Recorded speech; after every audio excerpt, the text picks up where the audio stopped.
This is so cool. All right, these kids, I've been out in the back with them, talking to them.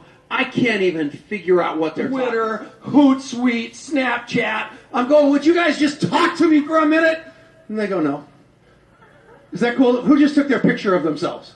Somebody just, yeah, is that cool? That's what they're doing these days.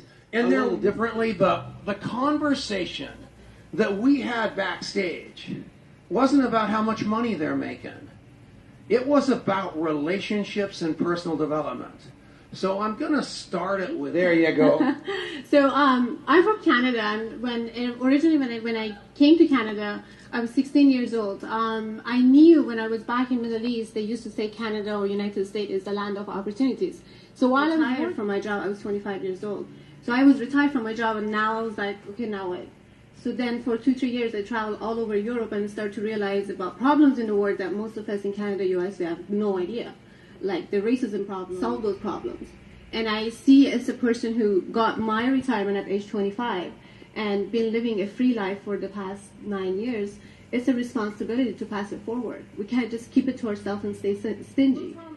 For me, one of the main reasons when I was 18 years old and I joined this industry was to be able to reach my full potential. And I was an engineering student, and I knew going through those calculations and those books and professional work, we don't really get paid as much. So I was seeing how I was getting treated as a 21, 22 years old out there in my job. But here in network marketing, I was getting mentorship. I was working with the most professional people, personal development. I was having... So with young generation, it's a very interesting question because I built a strong team of the young generation from 17, 18 years old. They get in, they are excited, they bring a lot of people with them, all their friends, because they just fall in love and they want to be married and they want to be in a relationship and they want to go to the club and they want to get drunk and they want to do all the crazy parties that they see in Hollywood movies, all that stuff, right?